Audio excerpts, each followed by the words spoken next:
Ciao à tutti, bienvenue sur la chaîne.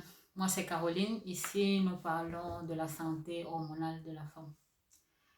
Et si c'est un sujet qui te parle, n'hésite pas à nous rejoindre. Aujourd'hui, nous voulons un peu parler de l'hormone du cortisol. Hormone du cortisol, encore appelée hormone du stress. C'est une hormone vraiment importante pour ce syndrome parce qu'elle influence vraiment beaucoup de phénomènes physiologiques à l'intérieur de l'organisme de la femme. Donc, il faut vraiment essayer de contrôler cette hormone, donc d'avoir un niveau assez normal parce que c'est une hormone qui évolue au cours de la journée, non? Selon qu'on soit le matin ou le soir. Donc, normalement, le matin, elle a un pic, elle est assez élevée au niveau sanguin. Et le soir, elle a tendance à diminuer parce que normalement, on devrait se reposer le soir. Donc, c'est une hormone vraiment à tenir sous contrôle, quoi. Essayer de contrôler le stress pour essayer d'influencer vraiment son niveau au niveau sanguin. Alors, le cortisol, encore appelé hormone du stress, c'est produit par les glandes surrénales. C'est une hormone sécrétée en réponse au stress. Normalement, il intervient dans nombre de processus au niveau du corps humain. Il aide le corps à réagir face au stress. Le stress peut être physique, le stress peut être émotionnel, mais il se produit toujours quand il y a le stress. Il aide en augmentant la biodisponibilité du glucose dans le sang pour fournir de l'énergie. Parce qu'en situation de stress, tu as besoin d'énergie. Si par exemple tu as une peur, quelque chose t'effraie, tu as besoin d'énergie pour fuir, donc pour l'instinct de survie. Donc ça aide dans la disponibilité du glucose. Il est aussi également impliqué dans le métabolisme des glucides, des protéines, des lipides. Il aide à maintenir un bon niveau d'énergie, comme je le disais précédemment. Il a des effets anti-inflammatoires et immunosuppresseurs, dans la mesure où il aide à réguler la réponse inflammatoire au niveau de la réponse immunitaire plutôt. Il a une autre fonction cardiovasculaire dans la mesure où il influence l'équilibre des électrolytes dans notre corps. Parce qu'au niveau du corps, nous avons nous avons les ions sodium, nous avons les ions potassium. Donc, en modulant cet équilibre-là, par conséquent, il module également la pression artérielle. Parce que nous savons que quand il y a beaucoup de chlorure de sodium au niveau sanguin, la pression a tendance à augmenter, quoi. Parce qu'il y a une rétention hydrique qui se produit. Donc, son excès peut provoquer des fatigues, une prise de poids, surtout une accumulation de graisse au niveau abdominal, des insomnies également, quand il est en excès au niveau sanguin, des troubles d'humeur également. Bon, cette hormone, le lien, aujourd'hui nous parlons, le lien au niveau des hormones, l'impact qu'il a sur le cycle menstruel. Parce que normalement, c'est une hormone qui influence notre cycle menstruel. Dans quelle mesure? Dans la mesure où on fait un petit résumé du cycle menstruel. Je ne vais pas donner des détails ici, je ne vais pas approfondir. Juste pour avoir un peu une idée globale, non? Le cycle menstruel est divisé en deux phases. La première phase, appelée phase folliculaire, où le follicule vient en maturation pour pouvoir produire l'ovule. L'ovaire vient en maturation pour pouvoir produire l'ovule. Et la deuxième phase, c'est la phase lutéale, la phase où nous avons une grande production de progestérone, qui est une autre hormone également. Donc, il y a tellement d'hormones qui entrent en jeu. Donc, la première phase est plus caractérisée par une prédominance des oestrogènes, qui sont les hormones féminines. Et la deuxième phase est caractérisée par l'hormone de la progestérone. Cette hormone est une hormone qui favorise la sécrétion de la muqueuse utérine, donc la prolifération au niveau des cellules utérines, afin de favoriser une nidation, donc une fixation de l'œuf dans le cas où il y a eu précédemment, il y a eu fécondation précédemment de l'ovule qui a été relâché. Donc nous allons appeler, le cycle est divisé en 2 phases. Première phase folliculaire, phase X caractérisée par la prédominance des oestrogènes. Deuxième phase lutéale caractérisée par la progestérone qui est intercalée par la ponte ovulaire à la période ovulatoire. Dans la première phase, notre température corporelle normalement est plus ou moins stable. La maturation du follicule pour aboutir au jour de l'ovulation qui est autour de 14 jours. Bon, ça dépend. Des fois, ça peut être un peu avant, ça peut être un peu après. C'est pas exactement comme on ne fonctionne pas exactement comme une horloge dans la mesure où nous sommes assez influencés, non par les événements qui sont autour de nous. Tout peut influencer le cycle menstruel de la femme. Donc, nous ne sommes pas rigoureux au jour de l'ovulation, quoi. Donc, comme on disait, la première phase est caractérisée par une température corporelle assez stable, la maturation des follicules pour aboutir au jour de l'ovulation avec la ponte ovulaire. Ensuite, nous entrons dans la phase lutéale, Y, avec une grande production de progestérone. Cet hormone favorise la sécrétion de la muqueuse utérine qui va se préparer à une éventuelle nidation dans le cas où il y a eu précédemment une fécondation. Quels sont les effets de la progestérone? Normalement, à la seconde partie du cycle, si vous êtes attentive et que vous traquez vraiment votre cycle, vous allez vous rendre compte que à la deuxième partie du cycle, quand nous produisons beaucoup de progestérone, c'est une hormone plus relaxante. C'est une hormone apaisante et elle a aussi un effet diurétique, donc elle te fait éliminer vraiment les liquides en excès à l'intérieur de ton corps. Essayez d'examiner, faites l'expérience. Vous observez chaque jour de votre cycle, vous observez ce qui se passe. Vous écrivez dans un carnet, c'est très important. Comme ça, vous allez plus ou moins identifier les phases. Surtout, je le dis surtout pour les femmes atteintes de SOPK parce qu'en général, elles ont des cycles irréguliers, donc elles n'arrivent pas à comprendre quand est-ce que les règles viendront plus ou moins et tout. C'est tellement chamboulé à l'intérieur de leur corps. Donc, en ayant vraiment un carnet où vous notez tout cela, vous allez comprendre plus ou moins les différentes phases dans lesquelles vous vous trouvez. Si vous êtes à la phase féconde, si vous êtes à la première phase, si vous êtes à la seconde phase du cycle. C'est important. Et maintenant, où cet hormone du cortisol agit, où l'élément intéressant, le lien que j'ai fait dernièrement, c'est que cet hormone du cortisol avec la progestérone, ils ont le même précurseur. Donc, pour que ce soit synthétisé, que ce soit le cortisol, que ce soit la progestérone, ils utilisent une même molécule. Donc, ça veut dire que si nous sommes stressés de manière chronique, nous allons produire plus de cortisol et moins de progestérone. D'où la seconde phase du cycle peut être défaillante. Donc, comme on disait vraiment, ça fait partie justement, comme je l'ai évoqué dans une vidéo, que le stress est vraiment à tenir sous contrôle. Essayez de réguler le stress pour avoir un cycle régulier, pour avoir un cycle à la normale. Donc, ayant le même précurseur, cela explique pourquoi lorsqu'on est soumis à un stress chronique, notre corps privilégie la production de cortisol et la progestérone étant défaillante ou bien inexistante, il y a l'interruption de la seconde phase du cycle menstruel.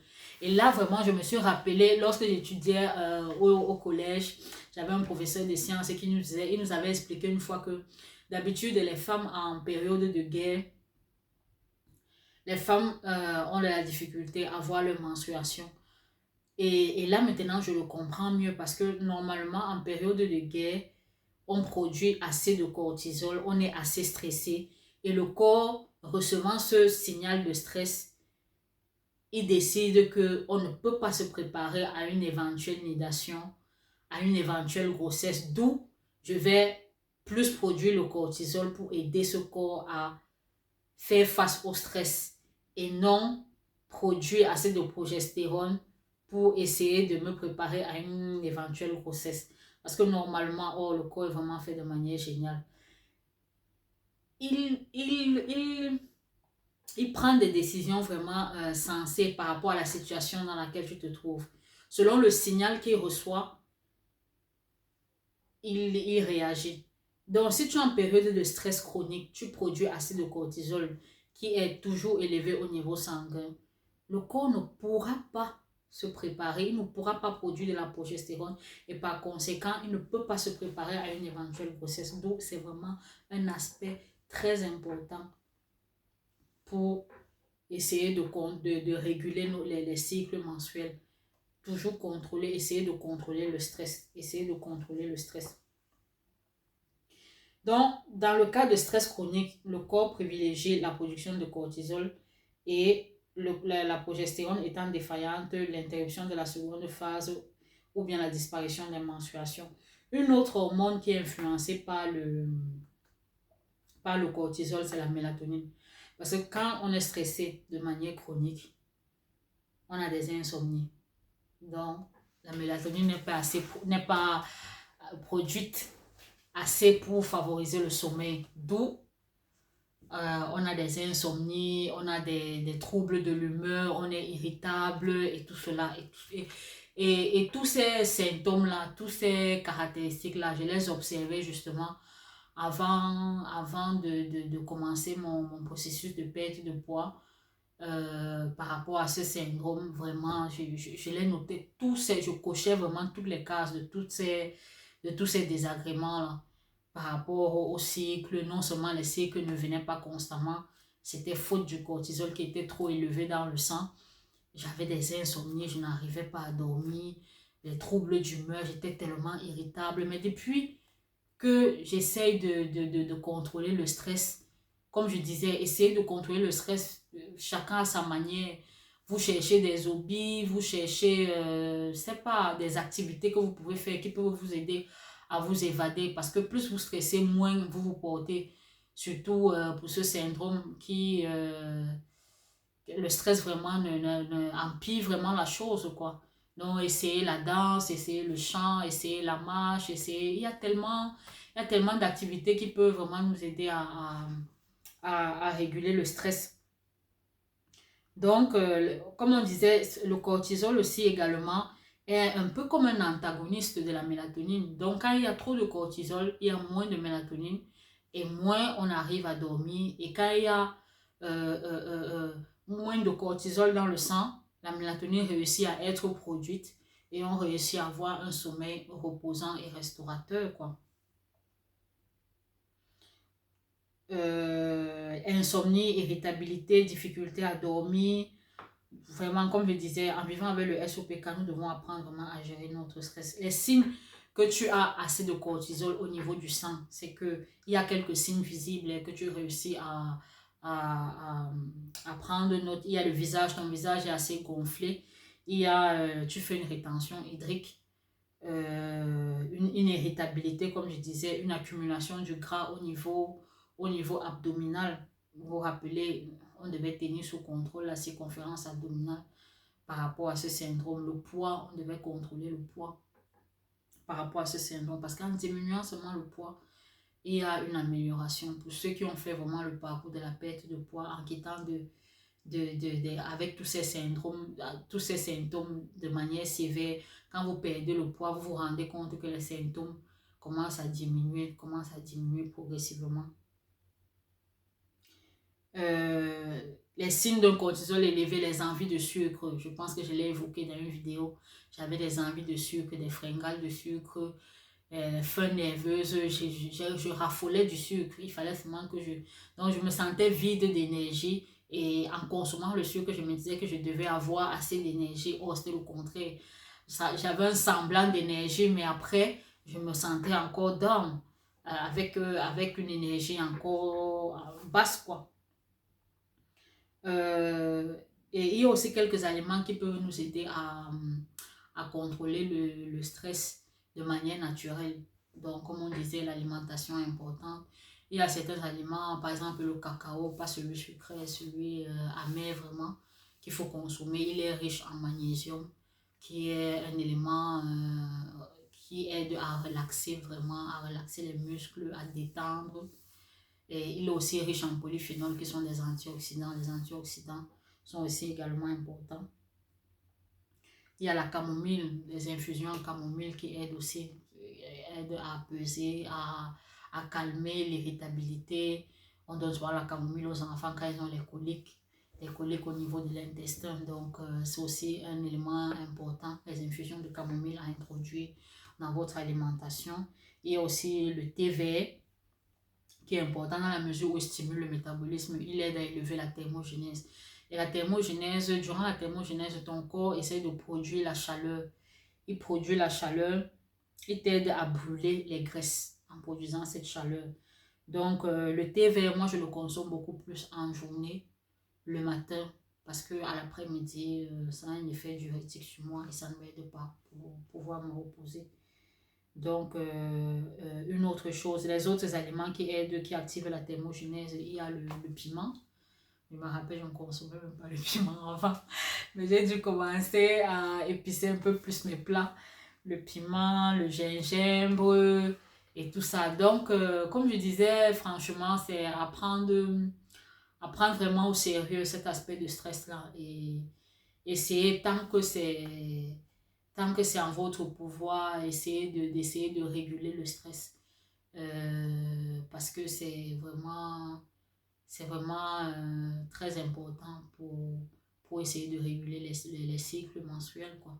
Parce que plus on est stressé, moins les menstruations vont revenir parce que le cortisol, vraiment, il est vraiment antagoniste à la progestérone, qui est une hormone relaxante, qui est donc... et voilà, maintenant je me rappelle, quand j'ai perdu dernièrement mon papa, j'ai produit tellement de stress au point où je n'arrivais pas à dormir. J'étais vraiment... j'avais perdu le sommeil. Il a fait peut-être une semaine, je n'arrivais même pas à faire 2 heures de sommeil. J'ai perdu le sommeil et c'était vraiment compliqué. Et une autre chose, le cycle justement, les menstruations justement, ont sauté durant cette période-là parce qu'il y avait tellement de cortisol au niveau sanguin. Donc, c'est quelque chose vraiment à contrôler. Tant que vous pouvez vraiment réagir, prendre des décisions, faites-le pour essayer de réguler le stress. Mais c'est vrai qu'il y a aussi des situations où c'est compliqué, c'est un peu difficile et vraiment, mais dans la mesure du possible, c'est vraiment important de tenir le stress sous contrôle. Essayer de trouver des choses qui nous aident à réguler vraiment le stress, des hobbies, des activités qui nous aident à réguler le stress pour pouvoir réguler également le cycle. Et vraiment, je n'ai pas dit que l'hormone du cortisol n'est pas importante, elle est vraiment importante pour nous parce que normalement, en ayant son pic le matin, elle nous aide à nous lever, à vaquer à nos occupations, à nos activités. Mais normalement, le soir, elle devrait redescendre. 18 heures redescendre et comme ça elle nous permet, nous réussissons à nous reposer parce que lorsqu'elle est trop élevée, vraiment le sommeil, c'est difficile de trouver le sommeil, quoi.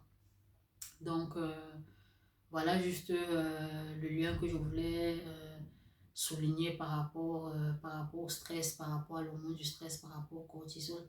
Mais vraiment prêter attention à cela, c'est un aspect vraiment très important qui dérégule vraiment le cycle menstruel, quoi. D'ici là, portez-vous bien et on se dit à la prochaine. Ciao!